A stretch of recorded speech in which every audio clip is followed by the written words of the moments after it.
Hello, welcome back to the channel. Thank you ಯಾರೆಲ್ಲ ನನ್ನ ಚಾನಲ್ನ ಸಬ್ಸ್ಕ್ರೈಬ್ ಮಾಡಿ ಸಪೋರ್ಟ್ ಮಾಡ್ತಿದ್ದೀರಾ. ಇವತ್ತು ಕ್ಯಾಂಡಲ್ ರೀಡಿಂಗ್ ಮಾಡ್ತಿದ್ದೀನಿ. ನಿಮ್ಮ person real true deep feelings ಏನಿದೆ, ಅದಕ್ಕಿಂತ ಮುಂಚೆ ಟೈಗರ್ ಐ ಮತ್ತು ಹೆಮಟೈಟ್ನ ಬಳಸಿ ಈ ಒಂದು ಬ್ರಾಸ್ಲೆಟ್ನ ಮಾಡಿದ್ದೀನಿ. ಇದು ನಿಮ್ಮ ಬ್ಲಡ್ ಸರ್ಕ್ಯುಲೇಷನ್ ಚೆನ್ನಾಗಿ ಮಾಡುತ್ತೆ, ಹಾರ್ಟ್ ಚಕ್ರ ಹೀಲ್ ಮಾಡುತ್ತೆ, ಇದರಲ್ಲಿ ನಿಮಗೆ ಕಾನ್ಫಿಡೆನ್ಸ್ ಹೆಚ್ಚಾಗತ್ತೆ. ಇದು ಸ್ಟೀಲ್, ಇಲ್ಲಿರೋದು ಹೆಮಟೈಟ್ ಕ್ರಿಸ್ಟಲ್. ಓಕೆ, ಸೊ ಕಪ್ಪಾಗೋದಿಲ್ಲ. ನೀವು ಇದನ್ನು ಕಾಲಿಗಾದರೂ ಹಾಕ್ಬೋದು, ಕೈಗಾದರೂ ಹಾಕ್ಬೋದು. ರೈಟ್ ಹ್ಯಾಂಡ್ ಲೆಫ್ಟ್ ಹ್ಯಾಂಡ್ ಯಾವ ಕೈಗಾದರೂ ಯೂಸ್ ಮಾಡಬಹುದು. ತುಂಬ ದಪ್ಪ ಬ್ರಾಸ್ಲೆಟ್ ಯೂಸ್ ಮಾಡೋದಕ್ಕೆ ನಂಗೆ ಇಷ್ಟ ಆಗೋದಿಲ್ಲ ಅಂತನವರು ತುಂಬ ಸ್ಟೈಲಿಶ್ ಆಗಿರುತ್ತೆ. ಗಂಡು ಮಕ್ಕಳು ಹೆಣ್ಮಕ್ಳು ಯಾರಾದರೂ ಇದನ್ನು ಯೂಸ್ ಮಾಡ್ಬೋದು.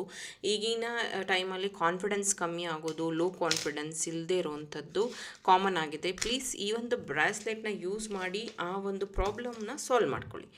ಇದನ್ನ ಇನ್ಸ್ಟಾದಲ್ಲಿ ಹಾಕಿಲ್ಲ, ಹಾಕಿದ್ರೆ ಸೋಲ್ಡ್ ಔಟ್ ಆಗುತ್ತೆ. ಹಾಗಾಗಿ ಫಸ್ಟ್ ಯೂಟ್ಯೂಬಲ್ಲಿ ತೋರಿಸ್ತಾ ಇದ್ದೀನಿ.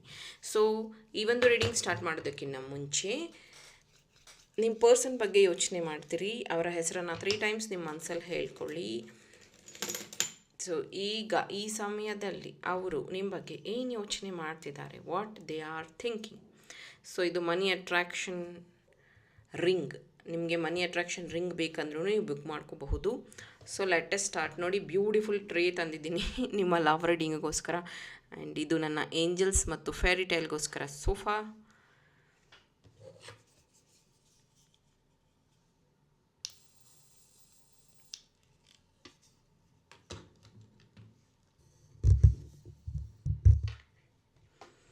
ಸೊ ನಿಮ್ಮ ಪರ್ಸನ್ ಟ್ರೂ ಡೀಪ್ ಫೀಲಿಂಗ್ಸ್ ಹೇಳೋದಾದರೆ, ಈ ಸಮಯದಲ್ಲಿ ಅವರು ತುಂಬ ಒಂಟಿತನನ ಫೇಸ್ ಮಾಡ್ತಾ ಇದ್ದಾರೆ.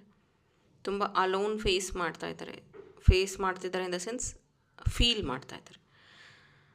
ಇದನ್ನು ಅವರು ತುಂಬ ಸತಿ ಹೇಳ್ಕೊಂಡಿದ್ದಾರೆ ನಿಮಗೆ. ಅವರ ಫ್ಯಾಮಿಲಿ ಮೆಂಬರ್ಸು ಅವರನ್ನು ಹರ್ಟ್ ಮಾಡಿರುವಂಥದ್ದು ಅಥವಾ ಅವರಿಗೆ ಪ್ರಾಬ್ಲಮ್ಸ್ನ ಕ್ರಿಯೇಟ್ ಮಾಡಿರುವಂಥದ್ದು, ಇದೆಲ್ಲ ಅವರು ನಿಮ್ಮ ಹತ್ರ ಹೇಳ್ಕೊಂಡಿದ್ದಾರೆ. ಆದರೆ ಈಗ ಅವರು ಸ್ಟಕ್ ಫೀಲ್ ಆಗ್ತಾ ಇದ್ದಾರೆ.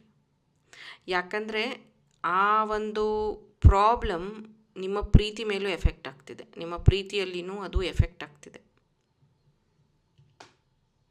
ಅದಕ್ಕೋಸ್ಕರ ಆ ವ್ಯಕ್ತಿ ತುಂಬ ಡೀಪಾಗಿ ಯೋಚನೆ ಮಾಡ್ತಿದ್ದಾರೆ. ಅಂದರೆ ನಿಮ್ಮ ಪ್ರೀತಿನೂ ಉಳಿಸ್ಕೋಬೇಕು, ನಿಮ್ಮನ್ನು ಪ್ರೀತಿ ಮಾಡ್ತಾ ಇದ್ದಾರೆ, ಅವರ ಫ್ಯಾಮಿಲಿಯಲ್ಲಿ ಇರುವಂಥ ಪ್ರಾಬ್ಲಮ್ನೂ ಸಾಲ್ವ್ ಮಾಡ್ಕೊಬೇಕು.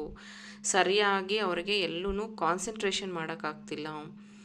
ಹಾಗಂತ ಅವರು ನಿಮಗೆ ಬಾಯ್ಬಿಟ್ಟು ಹೇಳ್ತಾ ಇಲ್ಲ, ನಾನು ನಿನ್ನ ಬಿಟ್ಬಿಡ್ತಾ ಇದ್ದೀನಿ, ನನಗೆ ನೀನು ಬೇಡ ಅಂತ. ಬಿಕಾಸ್ ಅವರು ನಿಮ್ಮ ಹತ್ರನೂ ಸ್ಟ್ರಾಂಗ್ ಅಂತಲೇ ಹೇಳ್ಕೊತಾರೆ. ಫ್ಯಾಮಿಲಿ ಮುಂದೆನೂ ಅವರು ಸ್ಟ್ರಾಂಗ್ ಆಗಿಯೇ ಬಿಹೇವ್ ಮಾಡ್ತಾ ಇದ್ದಾರೆ. ಬಟ್ ಎಲ್ಲೋ ಒಂದು ಕಡೆ ಅವರು ಅಂದರೆ ನನ್ನ ಯಾರೂ ಅರ್ಥ ಮಾಡ್ಕೊಳ್ಳೋರು ಇಲ್ಲ ಅನ್ನುವಂಥ ಫೀಲಿಂಗ್ ಅವ್ರನ್ನ ತುಂಬ ಕಾಡ್ತಾ ಇದೆ. ತುಂಬ ಡೀಪಾಗಿ ಅವ್ರು ಯೋಚನೆ ಮಾಡ್ತಿದ್ದಾರೆ.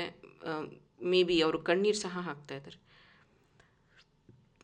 ರೀಸೆಂಟಾಗಿ ಅವರು ನಿಮ್ಮ ನಂಬರ್ನ ಬ್ಲಾಕ್ ಮಾಡಿರಬಹುದು, ಅಥವಾ ನಾವಿಬ್ಬರು ಮಾತಾಡೋದು ಬೇಡ ಅಂತ ಹೇಳಿರಬಹುದು. ಅದು ಅವ್ರಿಗೆ ತುಂಬ ಬೇಜಾರಾಗ್ತಿದೆ.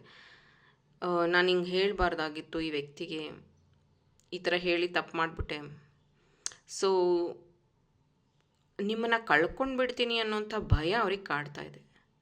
ಸೊ ನಾನು ಜೋಕಾಗಿ ಹೇಳೋದ್ನೋ ಸೀರಿಯಸ್ ಆಗಿ ಹೇಳೋದ್ನೋ, ಬಟ್ ಈಗ ಈ ವ್ಯಕ್ತಿ ಸಿಗೋದೇ ಇಲ್ವಾ ನನ್ನ ಲೈಫಲ್ಲಿ. ಸೊ ವಾಟ್ ನೆಕ್ಸ್ಟ್, ನಾನು ಏನು ಮಾಡಬೇಕಾಗಿದ್ರೆ.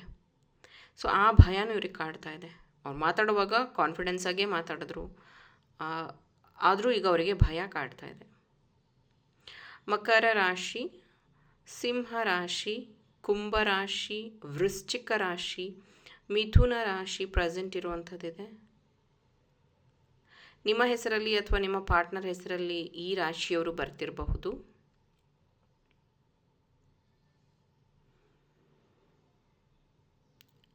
ಎಷ್ಟೊಂದು ಸತಿ ಈ ಒಂದು ಸಂಬಂಧ ಬೇಡ, ನನಗೆ ಬಿಟ್ಟು ಬಿಡಬೇಕು ಅಂತ ನೀವು ಯೋಚನೆ ಮಾಡಿದ್ದಿದೆ. ಅವಾಗೆಲ್ಲ ಅವ್ರು ನಿಮ್ಮ ಕೈಕಾಲು ಹಿಡ್ಕೊಂಡು ಕ್ಷಮೆ ಕೇಳಿ ಪ್ರೀತಿನ ಉಳಿಸ್ಕೊಳ್ಳುವಂಥ ರೀತಿಯಲ್ಲಿ ಡ್ರಾಮಾ ಕ್ರಿಯೇಟ್ ಮಾಡಿದ್ರು. ಆದರೆ ಈಗ ನೀವು ಮೆಂಟಲಿ ಪ್ರಿಪೇರ್ ಆಗಿದ್ದೀರಾ. ಹೌದು, ನನಗೆ ಬೇಡಪ್ಪ, ಇನ್ನು ಸಾಕು, ಯಾಕೋ ಇದು ತೊಂದರೆ ಆಗ್ತಿದೆ ಅಂತ. ಬಟ್ ಈಗ ಆ ವ್ಯಕ್ತಿ ರೆಡಿ ಇಲ್ಲ. ಅವ್ರು ಹೇಳೋದೇನು ಅಂದರೆ, ಇಲ್ಲ, ಈ ಪ್ರೀತಿನ ಸರಿ ಮಾಡೋಣ, ನಾವಿಬ್ಬರು ಕೂತು ಮಾತಾಡೋಣ, ಡಿಸ್ಕಸ್ ಮಾಡೋಣ.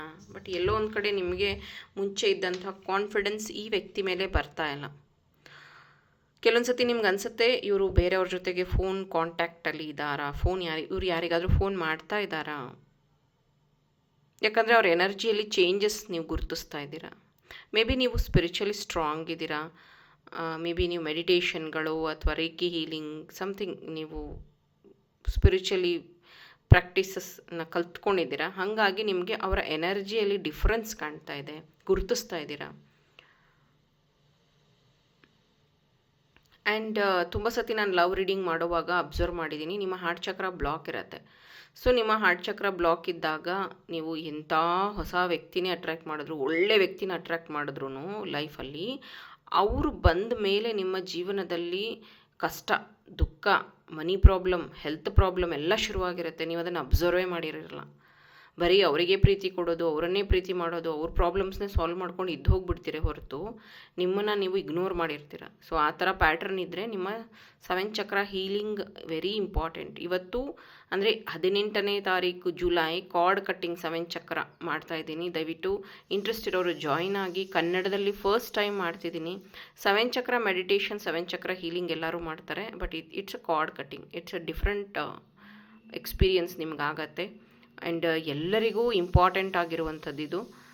ಈಗ ಹೆಂಗೆ ನೀವು ಮೊಬೈಲ್ ಕವರ್ ಚೇಂಜ್ ಮಾಡ್ತೀರಾ, ಮೊಬೈಲ್ಗೆ ಡೈಲಿ ಬ್ಯಾಟ್ರಿ ಚಾರ್ಜ್ ಮಾಡ್ತೀರಾ, ಹಾಗೆ ನಿಮ್ಮ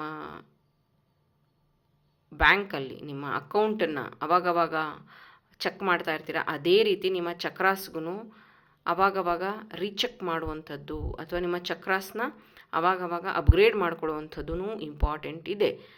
ಓಕೆ, ಸೊ ಅದರಿಂದನೂ ನೀವು ಪ್ರಾಬ್ಲಮ್ಸ್ನ ಫೇಸ್ ಮಾಡ್ತಾ ಇದ್ದೀರಾ. ಇಲ್ಲಿ ಏನಾಗ್ತಿದೆ ಅಂದರೆ ನಿಮ್ಮ ಪ್ರೀತಿ ಬಗ್ಗೆ ಅಥವಾ ನಿಮ್ಮ ಈಗಿನ ಪರಿಸ್ಥಿತಿ ಬಗ್ಗೆ ಯಾರೂ ಧೈರ್ಯ ಹೇಳೋರಿಲ್ಲ.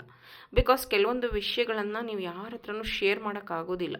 ಇದು ಅದೇ ರೀತಿಯಾಗಿದೆ ಈ ಪರಿಸ್ಥಿತಿ. ಮೇ ಬಿ ಕೆಲವೊಬ್ಬರಿಗೆ ಮದುವೆ ಆದಮೇಲೆ ಲವ್ ಆಗಿರುವಂಥದ್ದು, ಅಥವಾ ಆಲ್ರೆಡಿ ಅವ್ರು ಮ್ಯಾರಿಡು, ಅಥವಾ ನೀವು ಮ್ಯಾರಿಡು, ಅಥವಾ ಡಿವೋರ್ಸಿ, ಅಥವಾ ನಿಮ್ಮ ಪ್ರೀತಿ 10 ವರ್ಷದಿಂದ ಇತ್ತು, 6 ವರ್ಷದಿಂದ ಇತ್ತು, ಈಗ ಸದ್ಯಕ್ಕೆ ಫ್ಯಾಮಿಲಿಯವರಿಗೆ ಗೊತ್ತಾಗಿದೆ, ಹಾಗಾಗಿ ಅವಾಯ್ಡ್ ಮಾಡ್ತಿದ್ದಾರೆ. There is so many patterns.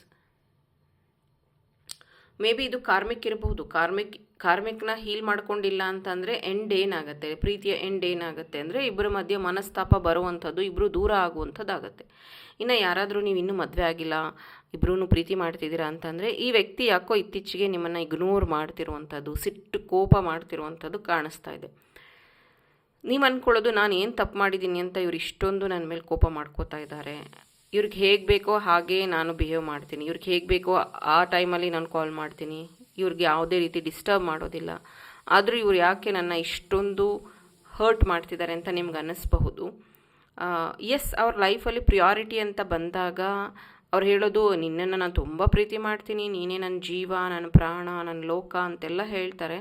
ಆದರೆ ಅವರ ಫ್ಯಾಮಿಲಿ ಅಂತ ಬಂದಾಗ ಅವರು ಅವರಿಗೇ ಫಸ್ಟ್ ಪ್ರಿಯಾರಿಟಿ ಕೊಡುವಂಥದ್ದು, ಇದನ್ನು ನೀವು ಒಬ್ಸರ್ವ್ ಮಾಡಿದ್ದೀರ. ಇದೆಲ್ಲೋ ಒಂದು ಕಡೆ ನಿಮಗೆ ತುಂಬ ಹರ್ಟ್ ಆಗುತ್ತೆ. ಯಾಕಂದರೆ ಅವ್ರು ಕಷ್ಟದಲ್ಲಿದ್ದಾಗ ಯಾರೂ ಸಹಾಯಕ್ಕೆ ಬರಲಿಲ್ಲ. ನೀವು ನಿಮ್ಮ ಫ್ಯಾಮಿಲಿ ಕಡೆಯಿಂದನೂ ರಿಸ್ಕ್ನ ತಗೊಂಡು ಇವ್ರ ಜೀವನದಲ್ಲಿ ಒಂದಷ್ಟು ಪ್ರಾಬ್ಲಮ್ನ ಸಾಲ್ವ್ ಮಾಡಿರೋಂಥ ವ್ಯಕ್ತಿ. ಆದರೆ ಈಗ ನಿಮ್ಮ ಅವಶ್ಯಕತೆ ಮುಗಿದ ತಕ್ಷಣ, ಈಗ ಮಳೆ ಬರುವಾಗ ಛತ್ರಿ ಬೇಕಾಗತ್ತೆ ನಮಗೆ, ಮಳೆ ನಿಂತ ಮೇಲೆ ಛತ್ರಿನ ಮಡಚಿ ಮೂಲೆಗಿಡ್ತೀವಿ, ಹಾಗಾಗಿದೆ ಈಗ ನಿಮ್ಮ ಪರಿಸ್ಥಿತಿ. ಸೊ ಈ ವ್ಯಕ್ತಿಗೆ ನಿಮ್ಮನ್ನು ಬಿಟ್ಟಿರೋಕ್ಕೂ ಆಗೋದಿಲ್ಲ, ಹಾಗಂತ ನಿಮ್ಗೆ ಯಾವುದೇ ರೀತಿ ಕಮಿಟ್ಮೆಂಟು ಕೊಡೋಕ್ಕಾಗ್ತಿಲ್ಲ. He or she is completely ಒಂಥರ ಟ್ರಾಮಾದಲ್ಲಿದ್ದಾರೆ ಅಂತ ಹೇಳ್ಬೋದು. ಕನ್ಫ್ಯೂಷನ್, ಧೈರ್ಯ ಆಗ್ತಾಯಿಲ್ಲ ಅವರಿಗೆ. ಕೆಲವೊಂದು ಪ್ರಾಬ್ಲಮ್ನ ಸಾಲ್ವ್ ಮಾಡೋಕ್ಕೆ ಇಷ್ಟ ಆಗ್ತಾಯಿಲ್ಲ, ಅದ್ರ ಜೊತೆಗೇ ಬದುಕ್ತಿದ್ದಾರೆ ಅವರು. ಆ ಪ್ರಾಬ್ಲಮ್ನೇ ಇಟ್ಕೊಂಡು, ಆ ಪ್ರಾಬ್ಲಮ್ನೇ ಹೇಳಿಕೊಂಡು, ಆ ಪ್ರಾಬ್ಲಮ್ ಜೊತೆಗೇ ಬದುಕ್ತಿದ್ದಾರೆ. ಇದು ನಿಮಗೆ ತುಂಬ ಕಷ್ಟ ಅನ್ನಿಸ್ತಾ ಇರೋವಂಥದ್ದು, ತುಂಬ ತಲೆನೋವು ಅನ್ನಿಸ್ತಾ ಇರೋವಂಥದ್ದು. ಯಾಕಂದರೆ ಈ ವ್ಯಕ್ತಿ ಇದ್ದೂ ಇಲ್ಲದ ಹಾಗೆ ಆಗಿರೋವಂಥದ್ದು. ಅಷ್ಟು ನಿಮಗೆ ಎನರ್ಜಿ ಬ್ಲಾಕ್ ಫೀಲ್ ಆಗ್ತಿದೆ. ನಾನು ಆಲ್ರೆಡಿ ಹೇಳಿದೆ ನಿಮಗೆ ಯಾಕೆ ನಿಮ್ಮ ಎನರ್ಜಿ ಲೋ ಆಗ್ತಿದೆ, ನಿಮ್ಗೆ ಯಾಕೆ ಲೈಫಲ್ಲಿ ಏನು ಗ್ರೋತ್ ಸಿಗ್ತಾ ಇಲ್ಲ. ಈ ವ್ಯಕ್ತಿಯಿಂದನೇನಾ? ಒಂದು ಸತಿ ನೀವು ರೀಚೆಕ್ ಮಾಡ್ಕೊಳ್ಳಿ. ಈ ವ್ಯಕ್ತಿ ನಿಮ್ಮ ಎನರ್ಜಿ ಡ್ರೈನ್ ಮಾಡ್ತಿದ್ದಾರಾ ಅಥವಾ ನಿಮಗೆ ಸಪೋರ್ಟಿವ್ ಆಗಿದ್ದಾರಾ ಚೆಕ್ ಮಾಡ್ಕೊಳ್ಳಿ. ಯಾಕಂದರೆ ಎಷ್ಟು ಸತಿ ಅವ್ರು ಹೇಳ್ತಾರೆ ಫೋನ್ ಮಾಡ್ತೀನಿ ಅಂತ, ಫೋನ್ ಮಾಡಲ್ಲ. ಎಷ್ಟು ಸತಿ ಹೇಳ್ತಾರೆ ಅವರು ನಾನು ನಿನಗೆ ಮೀಟ್ ಮಾಡ್ತೀನಿ, ಸಿಗ್ತೀನಿ ಅಂತ, ಆದರೆ ಸಿಗಲ್ಲ. ಯಾಕೆ ಹೀಗಾಗ್ತಿದೆ? Or time is not good, or ಆ ವ್ಯಕ್ತಿ ಪ್ಲ್ಯಾನಿಂಗೇ ರಾಂಗಾ, ಅಥವಾ ಟೈಮ್ ಸರಿ ಇಲ್ವಾ, ಏನದು ಏನಕ್ಕೆ ಆ್ಯಕ್ಚುಲಿ ಏನು ಬ್ಲಾಕ್ ಆಗ್ತಿದೆ? ಸೊ ಅದನ್ನು ತಿಳ್ಕೊಂಡು ನೀವು ಅದನ್ನು ಸಾಲ್ವ್ ಮಾಡಿಕೊಂಡ್ರೆ ಒಳ್ಳೆಯದು. ಇಲ್ಲಾಂದರೆ ಏನಾಗುತ್ತೆ ಗೊತ್ತಾ, ನೀವು ಲೋ ಫ್ರೀಕ್ವೆನ್ಸಿಲೇ ಇರ್ತೀರ. ಅವ್ರು ಬರ್ತಾರೆ, ಮೀಟ್ ಆಗ್ತಾರೆ, ಪ್ರಾಬ್ಲಮ್ ಸಾಲ್ವ್ ಆಗುತ್ತೆ, ಹೀಗಾಗುತ್ತೆ, ಹಾಗಾಗುತ್ತೆ. ಸೊ ಇದರಿಂದ ನಿಮಗೆ ಇನ್ನರ್ ಪೀಸ್ ಇರೋದಿಲ್ಲ, ನೆಮ್ಮದಿ ಇರೋದಿಲ್ಲ. ಡೈಲಿ ಒಂಥರ ಓವರ್ ಥಿಂಕಿಂಗ್, ತಲೆನೋವು, ಇದರಿಂದ ನಿಮಗೆ ಬಾಡಿ ಲೆವೆಲಲ್ಲಿ ಕಾಯಿಲೆಗಳು ಬರುವಂಥ ಚಾನ್ಸಸ್ಸು ಇದೆ. Be careful.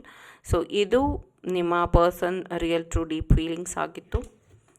ಇದರಿಂದ ಇನ್ಸೈಟ್ಸ್ ಇನ್ಫಾರ್ಮೇಷನ್ ಸಿಕ್ಕಿದೆ ಅಂತ ನಾನು ಭಾವಿಸ್ತೀನಿ. Thank you. All the best.